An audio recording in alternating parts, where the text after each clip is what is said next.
अस्सलाम वालेकुम dear students. आज हम डिस्कस करेंगे कॉम्प्लेक्स नंबर और रियल नंबर। इस लेक्चर में हम ये डिस्कस करेंगे कि कॉम्प्लेक्स नंबर क्या है और रियल नंबर क्या है।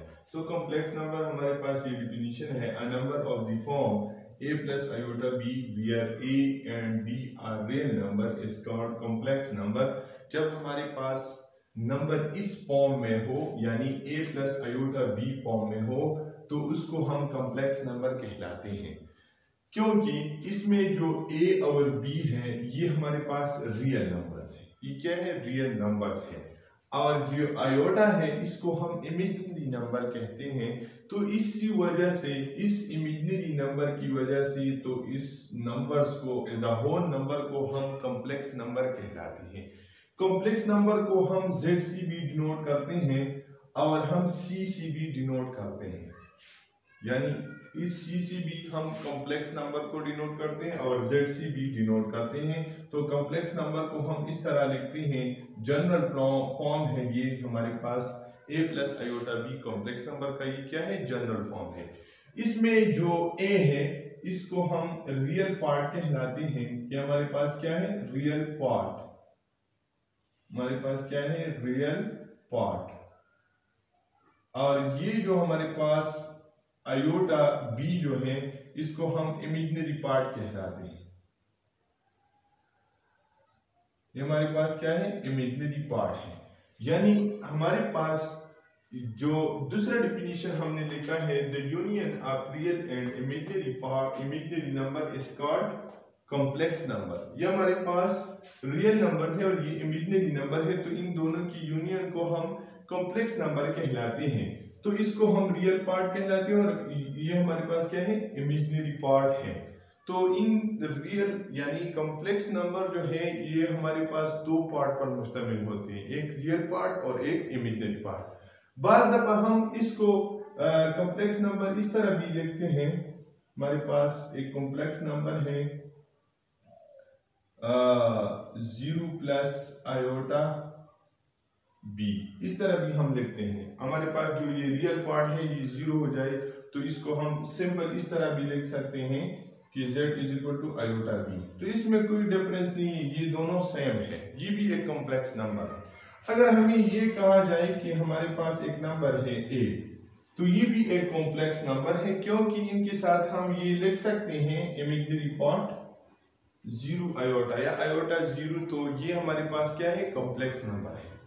तो ये हमारे साथ एक शॉर्ट सा इंट्रोडक्शन था कॉम्प्लेक्स नंबर की कि कॉम्प्लेक्स नंबर क्या है। तो आपको समझ आया होगा कि कॉम्प्लेक्स नंबर हमारे पास क्या है। अब हम डिस्कस करेंगे रियल नंबर की। ये रियल नंबर हमारे पास क्या है?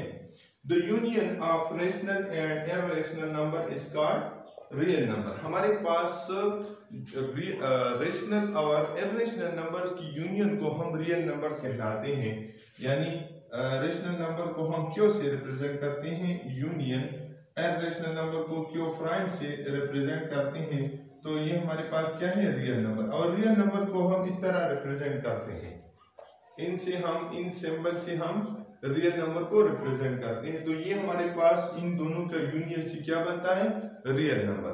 अगर हम इन दोनों का इंटरसेक्शन ले लें, क्यों यानी रेशनल और इररेशनल का इंटरसेक्शन ले, तो इनसे हमारे पास एम्प्टी सेट आ जाता है, क्योंकि ये इस दोनों नंबर में कॉमन नहीं है। तो इसलिए इन दोनों का इंटरसेक्शन जो है वो एम्प्टी आ जाता है और इनका यूनियन जो है उनसे हमारे पास क्या आ जाता है? Real number. तो रियल नंबर हमारे पास क्या है? रेशनल और इररेशनल नंबर्स की यूनियन को हम क्या कहलाते हैं? रियल नंबर कहलाते हैं। अब हम आपको एक स्केच ड्रॉ करते हैं नंबर्स की, तो उनसे आपको आसानी से समझ में आ जाएगा कि कौन सा नंबर किस नंबर का सबसेट है और इन नंबर्स की दरमियान कौन सा रिलेशन है। तो आप उन स्केच को देखिए तो आपको समझ में आ जाएगा, आपको नंबर भी समझ में आ जाएगा कि ये नंबर किस नंबर का सबसेट है। तो आइए देखते हैं। हमारे पास नंबर्स का स्केच है, इससे आपको ये आसानी से समझ में आ जाएगा कि कौन सा नंबर किस नंबर का सबसेट है। तो हमारे पास जो कॉम्प्लेक्स नंबर है ये तमाम के तमाम नंबर्स का क्या है? सुपरसेट है।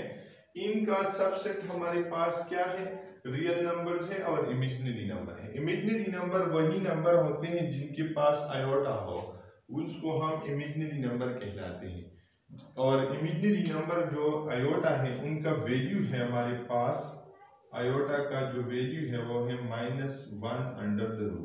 ये हमारे पास आयोटा का वैल्यू है, यानी इस नंबर को हम इमेजिनरी नंबर कहलाते हैं। तो इन इमेजिनरी नंबर को हम शॉर्टली इस ग्रीक लेटर से रिप्रेजेंट करते हैं जिसको हम आयोटा कहलाते हैं। यानी इसको हमने ग्रीक लेटर, ये एक ग्रीक लेटर है, इनका नाम है आयोटा, और इन आयोटा से हम इस इमेजिनरी नंबर को रिप्रेजेंट करते हैं। यानी इमेजिनरी नंबर असल में ये -1/√, जो है ये हमारे पास क्या है, इमेजिनरी नंबर है। अब हमारे पास रियल नंबर, रियल नंबर जो है इनका सबसेट है हमारे पास रेशनल नंबर और इर्रेशनल नंबर। रेशनल नंबर भी आप जानती हैं जो हमारे पास पी और क्यू फॉर्म में हो, और पी और क्यू जो है वो हमारे पास इंटीजर हो और क्यू नॉट इक्वल टू 0, तो उसको हम रेशनल नंबर कहलाते हैं। इसको हम इंशाल्लाह नेक्स्ट लेक्चर में एक डिटेल से एक्सप्लेन करेंगे। इर्रेशनल नंबर जो हमारे पास पी और क्यू के फॉर्म में नहीं हो तो उनको हम इर्रेशनल नंबर कहलाते हैं। यानी √3 जो है ये हमारे पास इर्रेशनल नंबर है, पाई जो है ये हमारे पास क्या है, इर्रेशनल नंबर है। और जो रियल नंबर का सबसेट है वो इंटीजर्स है और फ्रैक्शंस है। इंटीजर हमारे पास एक पॉजिटिव इंटीजर है, एक जीरो और नेगेटिव इंटीजर, इनको हम कलेक्टिवली इंटीजर्स कहलाते हैं। यानी इंटीजर्स में हमारे पास प्लस माइनस, यानी 0 +-1 +-2 +-3, ये तमाम के तमाम नंबर हमारे पास इंटीजर्स हैं।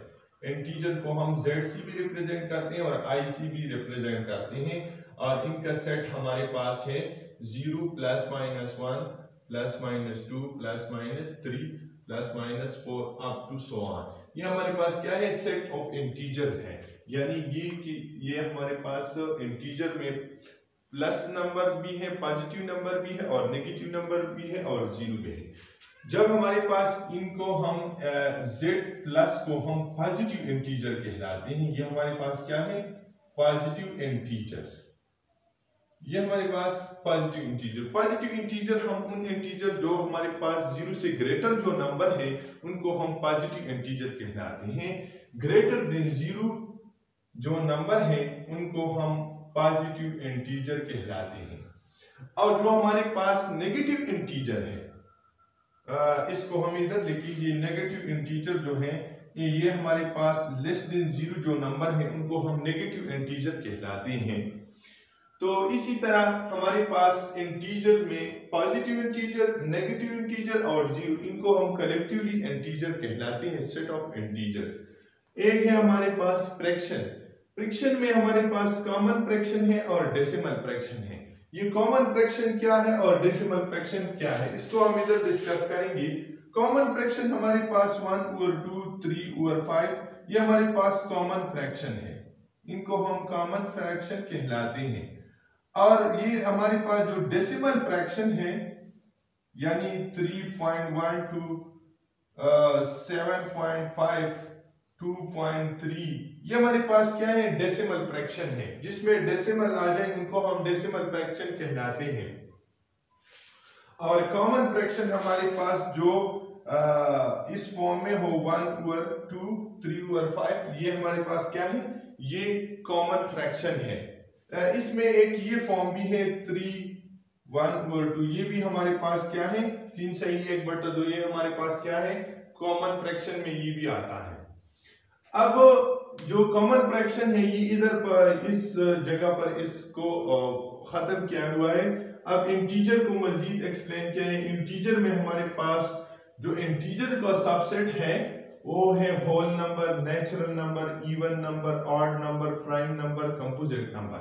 अब हम ये डिस्कस करेंगे कि ये होल नंबर क्या है। वो तमाम पॉजिटिव नंबर जिसमें 0 इंक्लूड हो उनको हम होल नंबर कहलाते हैं। ये हमारे पास क्या है, होल नंबर, इसको हम होल नंबर कहलाते हैं।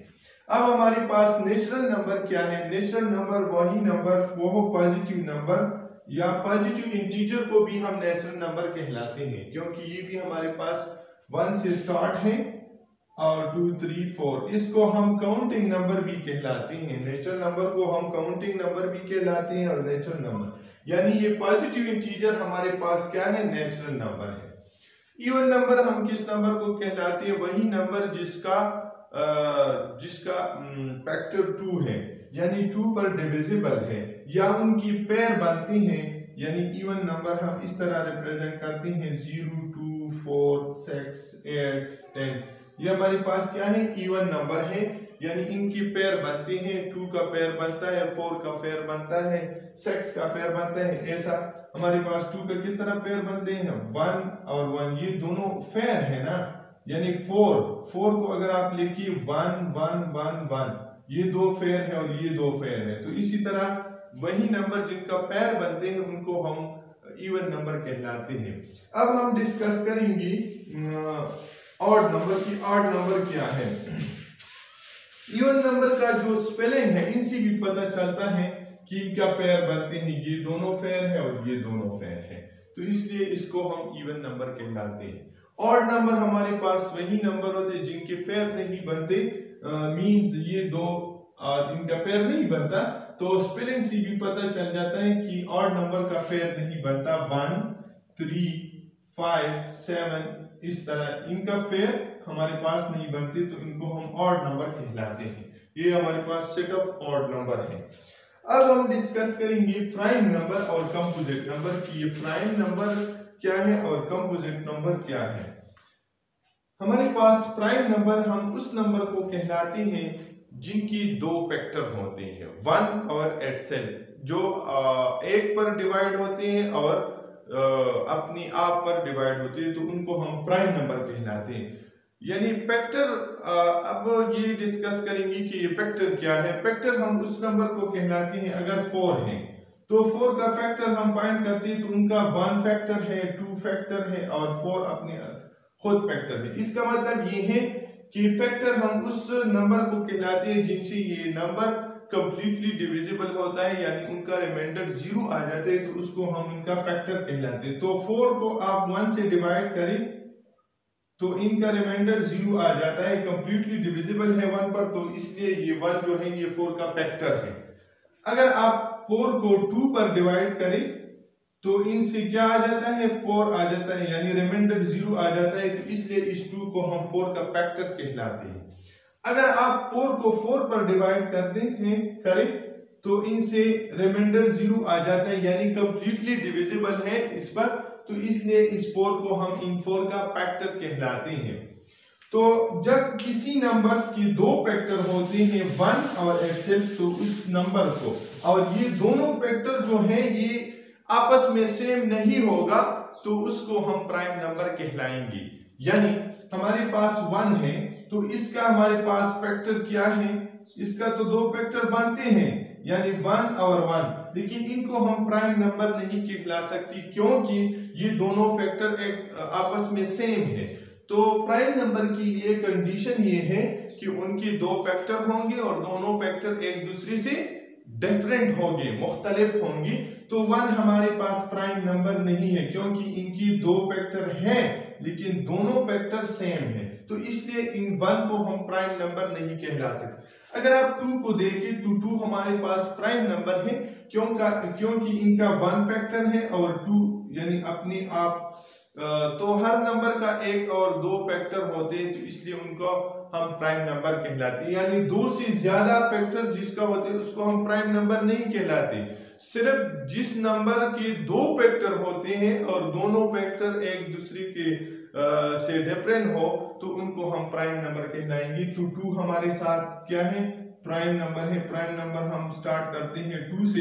2 है, 3 है, 5 है, 7 है, 11 है, 13 है एंड सो ऑन। तो ये हमारे पास प्राइम नंबर है क्योंकि इन तमाम के तमाम नंबर्स की सिर्फ और सिर्फ 2 फैक्टर हैं और दोनों फैक्टर एक दूसरे से डिफरेंट हैं, तो इसलिए इस नंबर को हम प्राइम नंबर कहलाते हैं। अब हम डिस्कस करेंगे कंपोजिट नंबर कि ये कंपोजिट नंबर क्या है। कंपोजिट नंबर तो कंपोजिट नंबर हमारे पास वही नंबर है जिनके दो से ज्यादा फैक्टर होते हैं और फैक्टर एक दूसरे से मुख्तलिफ हो तो उनको हम कंपोजिट नंबर कहलाएंगी। फॉर एग्जांपल हमारे पास 4 जो है, अगर 4 को आप देखिए तो इनके हमारे पास 3 फैक्टर है, 1, 2 और एटसेल्फ। तो इसलिए इसको हम कंपोजिट नंबर कहलाते हैं। तो हम कंपोजिट नंबर की सेट को लिखते हैं 4, यानी 4 से ये स्टार्ट है, 2 भी नहीं है, 3 भी नहीं है और 1 भी नहीं है। तो इसलिए 4, 6, 8, 9, 10 एंड सो ऑन। तो ये हमारे पास क्या है, ये हमारे पास कंपोजिट नंबर है, क्योंकि इनकी तमाम ये सेट में जो नंबर्स हैं इन तमाम नंबर्स की 2 से ज्यादा फैक्टर है और फैक्टर जो है ये एक दूसरे से मुख्तलिफ है। तो इसलिए इस नंबर्स को हम प्राइम नंबर्स कंपोजिट नंबर कहलाते हैं। तो ये हमारे पास क्या है, कंपोजिट नंबर है। अब हम ये डिस्कस करेंगे ये 1 क्या है। 1 तो हमारे पास सेट ऑफ प्राइम नंबर में भी नहीं आया और सेट ऑफ कंपोजिट नंबर में भी नहीं आया। तो इसलिए 1 जो है ये हमारे पास ना प्राइम है और ना कंपोजिट है। तो इधर आप लिखिए 1 is neither prime nor composite. जो 1 है ये हमारे पास ना प्राइम है, नोट करिए ये नंबर थ्योरी का एक स्टेटमेंट है कि 1 is neither prime nor composite. 1 हमारे पास ना प्राइम है और ना कंपोजिट है। तो ये नंबर का स्केच आप देखिए और इनको पढ़े तो आपको समझ में आ जाएगा कि कौन सा नंबर किस नंबर का सबसेट है। तो आप देखिए ये जो कॉम्प्लेक्स नंबर है ये तमाम नंबर्स का क्या है, सुपर सेट है। तो इसी तरह आपको ये अच्छी तरह समझ में आया होगा कि नंबर्स जो हैं आपको ये भी समझ में आया होगा कि ये नंबर एक दूसरे के कौन से नंबर एक दूसरे के सबसेट है। तो इंशाल्लाह इसको हम डिस्कस करेंगे और इस टॉपिक के रिलेटेड जो भी क्वेश्चन हो आपके जहन में तो आप उनको हमारे कांटेक्ट नंबर पर या आप कमेंट्स में लिख सकते हैं कि ये नंबर आप डिस्कस करें तो हम उनको डिस्कस करेंगे। Thank you.